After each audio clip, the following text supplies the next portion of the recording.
Does Milton Friedman really oppose all health and safety regulation? Let me try this one on him.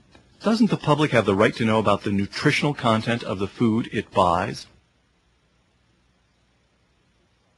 Obesity is a big problem in this country. Yes, indeed. But up until recent years, it was very tough for a dieter to pick up a package in the grocery store and figure out what the ingredients were, what the carbohydrate content is, the fat calories, and so on and so forth. So the government imposes quite modest rules for posting the nutritional values on packages in the grocery store. Now you can pick and say, this has so much fat, this has less fat, I'll buy this. Now isn't that a modest and completely acceptable government intervention? But let's keep going. All right. And the government also prevents useful information from being passed on. Let me give you the simplest example. All right. Aspirin.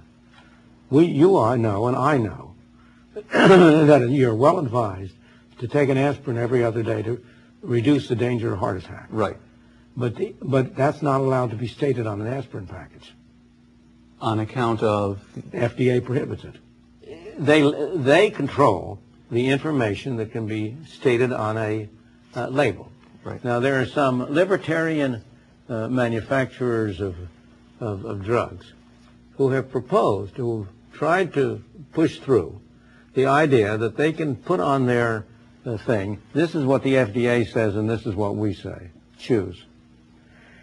And they're not being allowed to do it. They're not even being allowed to do that. So that if customers really wanted to know about the ingredients, it would be in the self-interest of the people producing it to put it on their packages.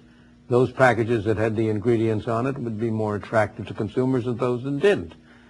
But now, it's always a mystery to me why people think that some experts in a Washington office who don't know you, don't know me, don't know our children, know better than you and I do what we want to have on our packages and what we want our children to know.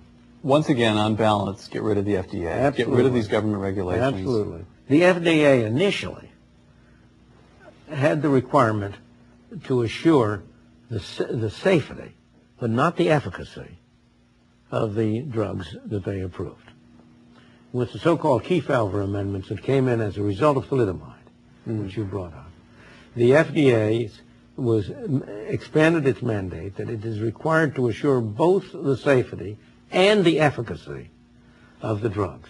And that has enormously raised the cost of getting drugs approved. I see. And if you wanted to have a halfway house, you could go back to the earlier standard where the FDA had to certify the safety, but did not have to express a judgment on the efficacy. The FDA simply ensures that pharmaceutical companies live up to the old dictum, first do no harm. Right. This pill may not change your life, but it won't hurt you. Right. Therefore, it may be marketed. Yeah. Okay. Now, let me move to another case, and this one I think is pretty tough, Milton, for a libertarian. All right? So you're allowed to take a deep breath before I hit you with this one if you want to. Civil rights.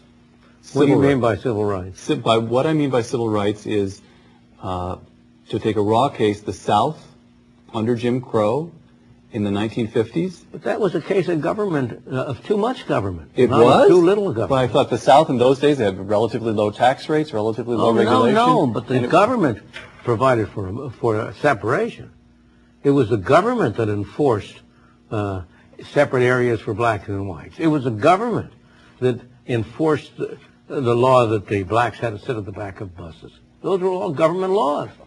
In the absence of those government laws, it wouldn't have taken place? In other words, in the absence of government laws, you would have had a gradual development. It would have taken place somewhere and not otherwhere. And you would have, and look what happened in the North, where there weren't those government laws. Right.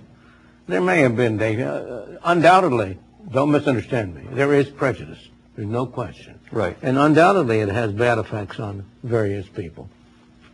But in the absence of the laws in the South, it would have broken down much faster and much earlier. That's, if you could cite any case for libertarianism, that's it. All right.